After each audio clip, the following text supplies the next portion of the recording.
Good evening and welcome. I am glad to have you join us on this special edition of Saturday Discourse as the Muslim faithful are still basking in the euphoria of Eid al-Fitr celebration. The month of Ramadan has come and gone, and there is a need for the faithful to consolidate the lessons learned during the period. That's what forms our studio discussion on Saturday Discourse today. Our studio guest shall be talking to us about how the faithful can continue with their intense dedication, worship, and a sense of care and empathy for the poor, even as Ramadan has ended. More so, I am sure you wouldn't want to miss other reports, especially on the preparation of 2023 census exercise coming in May. Stay with the Unity Station and you will not regret spending this evening with us. I am Frama Panyi.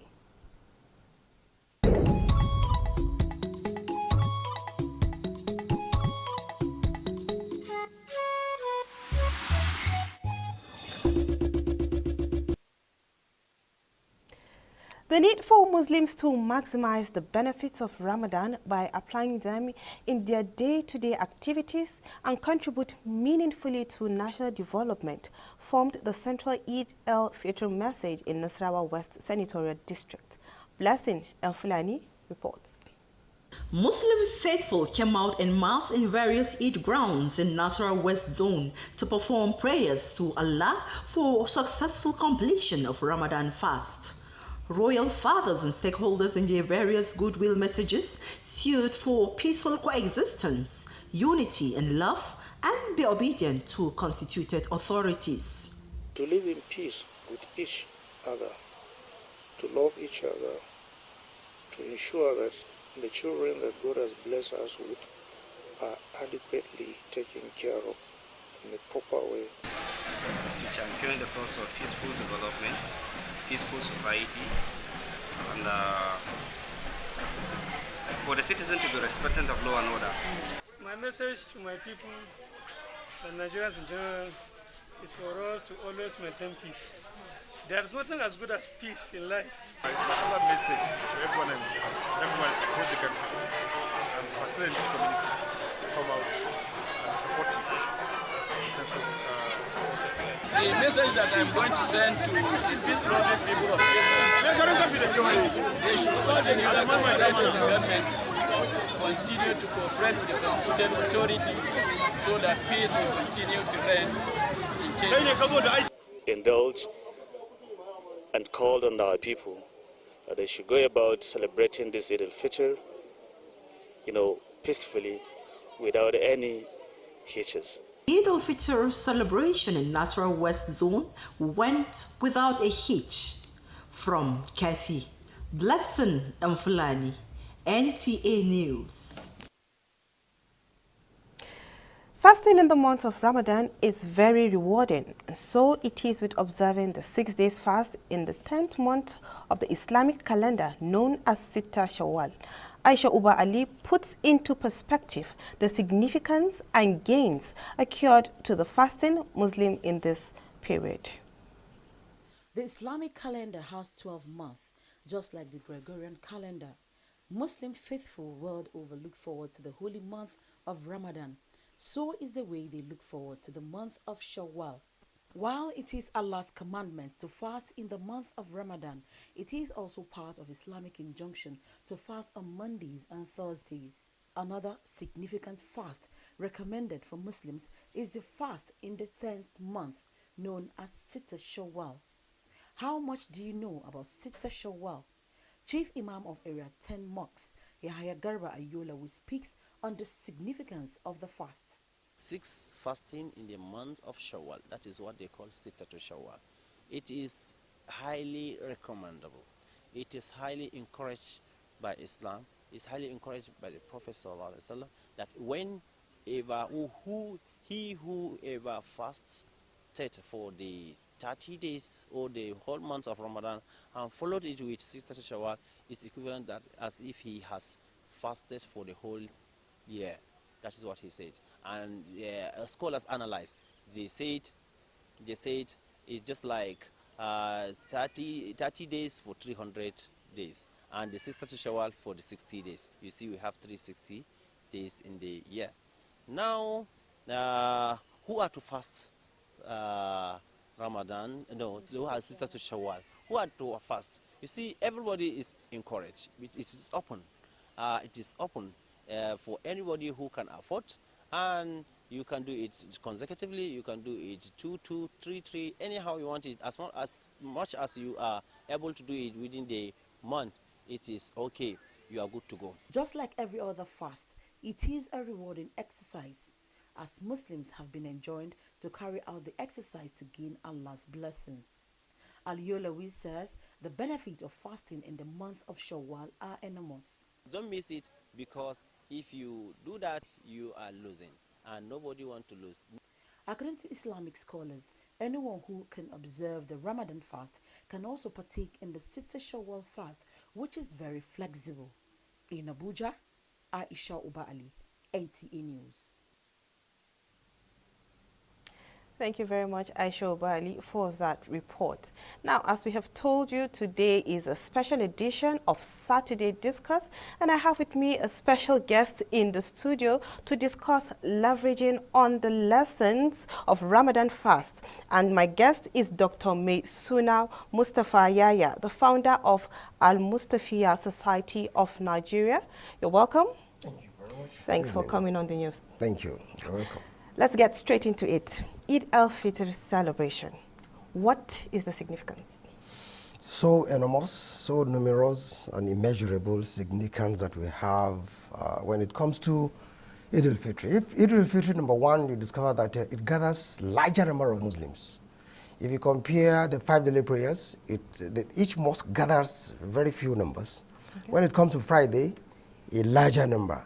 Then when it comes to Eid al-Fitr, then you have the largest number. Yeah. So meaning people will have to come together in order to solidify the love, the peace that has been taught and other things about Islam. That's number one. Number two, you are coming together in order to glorify Allah, in order to mention and boost His names all together. And one thing here in this case is that if I have been doing it alone, perhaps, before Eid al-Fitr, now that I'm in the midst of people, Allah may consider 1 or 2, 3 people in order to accept mine and others. Okay. Then, number 3, we have Eid al-Fitr telling us that we need to take care of the neighbors around us.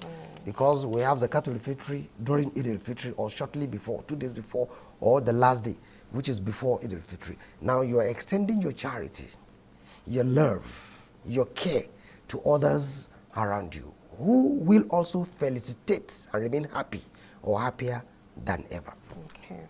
How do we underscore the place of Zakat al-Fitr in this celebration? Zakat al-Fitr cannot be overemphasized because, one, it takes care of your minor sins. When I say minor, such as trying to eye somebody negatively, something like this. In Islam is a sin. Therefore, such minor a sin and others like that, Zakat al-Fitr takes care of it. Number 2, like I said before, it takes care of some other indigents around you who perhaps might not have the opportunity of eating something better. Rather, they pray for you. And the prayer of somebody in need is like a magnet. So it catches up immediately. Then, apart from the Muslims, there are other neighbors around you because the Prophet has spoken extensively about neighbors, irrespective of religion, language, culture, zoning, or whatever. Do good to others around you, the Christians around you, even the pagans around you, if you know them. That doesn't stop you from doing such a thing. And if you do that, it actually attracts their minds, their hearts into Islam and as well as you. When such people see evils coming around you, they block it. Now, 29 to 30 days of this Ramadan month or fasting period is to have high spirituality, focus on your spiritual life. No doubt we saw that play out amongst Muslims, expressing love and unity and brotherhood. But beyond Ramadan, how can this be incorporated to the daily lives of people? You know that Ramadan is a school itself. Okay. Since Ramadan is a school, certainly somebody must have graduated with a particular result. Whether first class, second class upper, second class lower, pass, third class, or failure. Ramadan teaches this, and it encourages every single person to belong to a class. But It encourages everybody to belong to first class. Meaning, in Ramadan, we have learned a lot of things. Patience, endurance, love, unity, care, and what it takes. Now, it is very, very incumbent on every single believing Muslim or Muslims who have really actually passed through that to extend it to beyond Ramadan. Not only that, what about social vices? Stealing through pen, I think stop during Ramadan. Yeah. That and other perjury, stealing, and what have you. Now, if somebody could stop such and many others for 29 or 30 days, what stops such a person or group of people from stopping totally, completely from such vices? Two, the opposite of doing vices is to do goodness, because goodness must be done by every single man. When you do good, then if you have been doing good on Ramadan, nothing stops you from continuity of that particular goodness after Ramadan. Okay. Now, Eid al-Fitr celebration, is there a specific way to celebrate this particular salah? Because we know there's a salah that, of course, there's a ram to be cut, and this one, is there any way? This time around, no ram. Because ram comes from Abraham, Prophet Ibrahim alayhi salam, and this is not the time for ram. This is time for chicken, for ganda, for kashmir, for the rest of them. Therefore, one has to celebrate moderately. Don't go into indebtedness because you want to satisfy yourself or satisfy others, or you want to compete with others. There's nothing like competition here. No matter what you have, La yukallifullahu nafsan. Allah does not make incumbent on one what he does not have the capacity. So if it is, for example, a mudu of rice I have, and with ganda, let me eat it together with my family. Okay. Two, whatever I have that I can give from it, I give. If I cannot, then we manage. People do one thing, let me correct it here, that they want to please their family members and they go outside, either to steal, to beg, or to go into indebtedness. It's wrong. Allah does not give any load that somebody cannot carry. Therefore, we should maintain our status quo. All right. Before we began this discussion, there was a report by our correspondent Aisha Bali on the importance of Sita Shawwal, and I saw you nodding your head and, you know, saying some things. Can you tell us the importance of this and the significance? Because you were nodding your head and you had some thoughts crossing your mind, I believe. I nodded, and nodded. Why? Because, you see, Allah loves us so much. If you go and ask the medical doctors, they will tell you that eating 360 days wholesomely is a bad thing for our health. It is not good for our intestine, whether small or large intestine. It is not good for our body system. Now, if you fast, it gives a lot of advantages to your body system. If you want to conduct or you want to run a test about maybe, what do you call it, malaria or whatever, or sugar test, what they tell you, don't eat when it's 6 p.m. until the following morning. It has a lot of advantages to the body. The same thing. Sita Shawwal, when somebody does it, it is as if you have fasted throughout the whole year. Imagine the reward you are going to have for each day times 360. Now, the reward is not is immeasurable. So if somebody could do that, certainly it will get a lot of reward, including forgiveness. Okay. Lastly, the glorious Quran mentioned the attainment of piety as the main reason for Muslims to fast. Would you say this has been achieved to a great extent? لَعَلَّكُمْ تَتَّقُونَ. That is the phrase there, that it will make you, yes, we fear God. I have a lot of food in my house, so many others have, but yet we close our eyes. We have a lot of soft drinks, we close our eyes. We have a lot of other enjoyment and pleasurable things, but yet we said no. If I should eat or drink, Allah is seeing me. If I should misbehave, Allah is seeing me. So it has a long way in helping, assisting, elevating taqwa. That is a piousness. And that is why fast, if you want to know one of the ways by which somebody fears his Lord, is through fasting. Okay.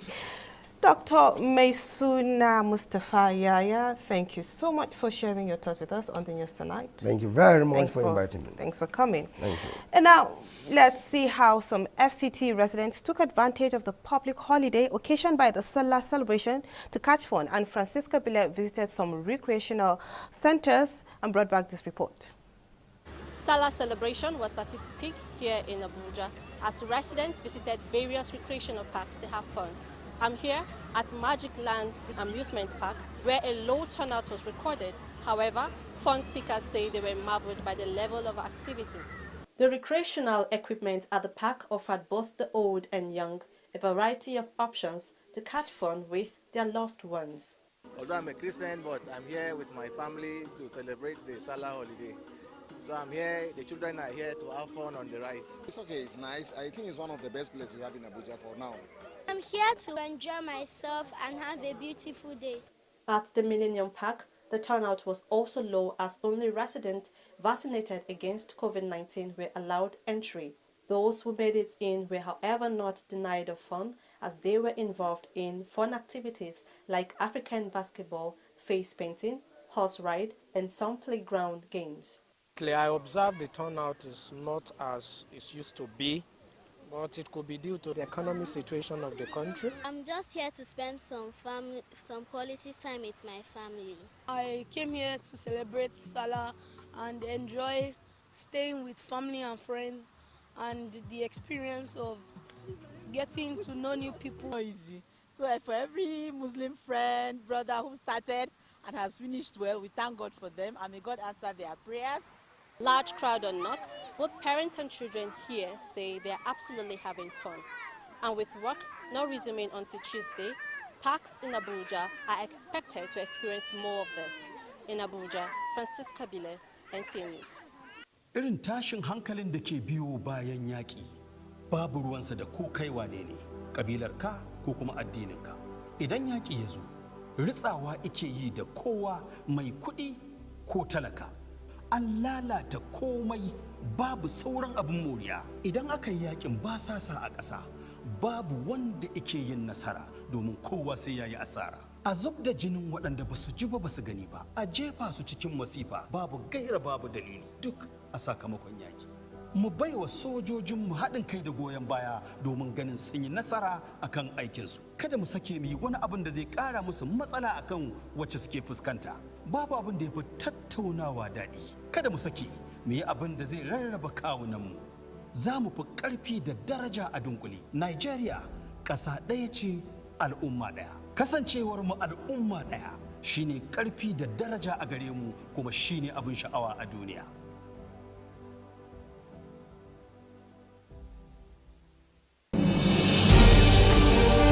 Relive your delightful moments via a telecast. Tell the world what gave you your happiness or pains, and for the how, where, and why. Share your joys of coronation, chieftaincy honors, engagement parties, traditional wedding ceremonies, weddings fatiha, nikah, naming ceremony church programs, housewarming, inaugurations, award nights, school and social events, or moments of grief like burial ceremonies with many others. Don't let your events pass and your story not be told on Memories every Saturday, 7:30 p.m. on this station. Memories, making your events memorable. Welcome back. Now, the Federal Capital Territory Administration says it has perfected plans to commence the prosecution of illegal estate developers at the FCT Urban and Regional Tribunal and other anti-graft agencies. Director Development Control Department Mukhtar Galadima disclosed this when he led officials to demolish contravening structures in Kukwaba District, Abuja. Onoze Yakubu tells us more.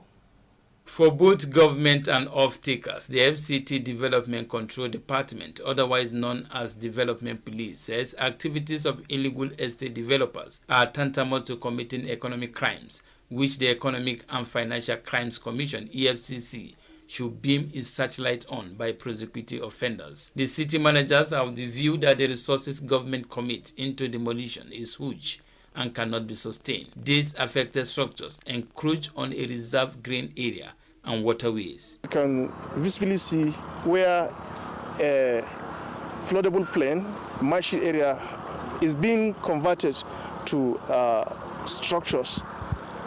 So we felt it is very bad, and the best thing is to nip it at this stage before even coming up. We are going to take simultaneous actions. We'll report it to the prosecuted at the Urban Regional Planning Tribunal, that's the FCT Urban Regional Planning Tribunal, and then report the matter to Economic and Financial Crime Commission, that is the EFCC, because to us this is an economic waste. Because you cannot just be built and then we'll just come and demolish and then you go free. No, we have to change the tactics. Maybe from there people will know that we are really serious. The team also inspected ongoing structures in Katankpe district. Onoze Yakubu, NTA News. A one-day capacity building workshop aimed at equipping participants with the requisite information for the conduct of this year's population and housing census has been held. Charity Zakka reports the workshop was at the instance of the National Population Commission, FCT.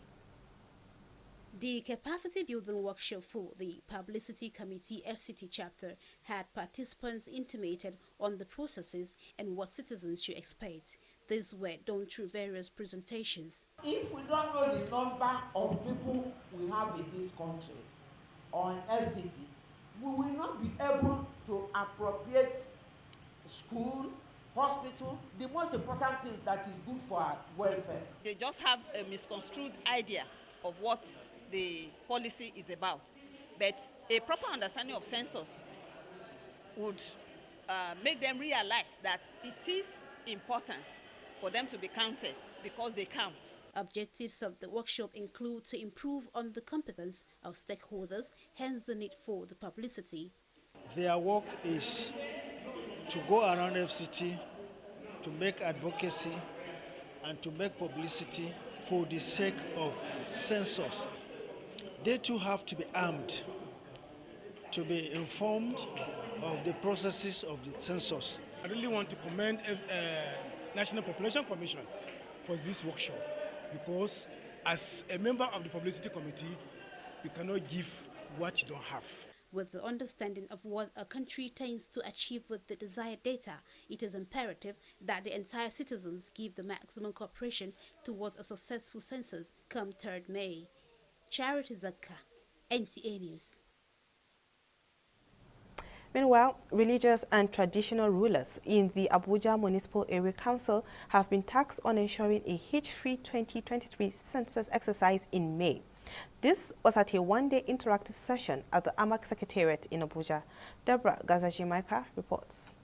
Engaging stakeholders to start mobilizing support through sensitization at the grassroots became necessary based on submission of speakers at the one-day interactive session. The periodic head count is an exercise that will provide accurate data that will assist national planning. We must have to create a synergy with the local government chairman and the executive implementing this particular policy so that at the end of the time you can mobilize whatever you are supposed to mobilize for the efficacy of this census and all. Everybody in Nigeria must be counted. Everybody in Abuja must be counted. And everybody in the municipal area council must be counted, whether you are old, whether you are young. Mekalangu, represented by the council secretary Jafar and Hassan Gwagwa, urges all to ensure a huge free census exercise come May. We cannot leave any stone unturned in the aspect of the security. We must make sure we provide adequate security so that we have a success and free census. The session also discussed challenges such as insecurity and language barrier likely to be encountered by the enumerators. Suggestions were made for the way forward. Deborah Gazaji, Micah, NTA News. Now, Abuja Municipal Area Council Task Force on Revenue Monitoring, Inspection and Enforcement has arrested 13 revenue collectors allegedly operating illegally within the Area Council. The 13 suspects, most of them youths aged between 25 and 40 years, were arrested from different parts of the council area during a sting operation led by chairman of the task force, Amadou Yunusa Yusuf. Yusuf says that it is illegal for any taxpayer to pay cash to anyone parading himself as AMAC representatives or to any account other than that of the area council. He adds that anyone who does otherwise will have to pay double for the appropriate account whenever the task force comes for monitoring. After a recent inauguration, the task force was given the mandate of revenue monitoring, inspection and enforcement. The suspects will be arraigned before the mobile court and prosecuted according to the team leader. And that's our time on Saturday Discuss. Thanks for watching. Have a pleasant evening.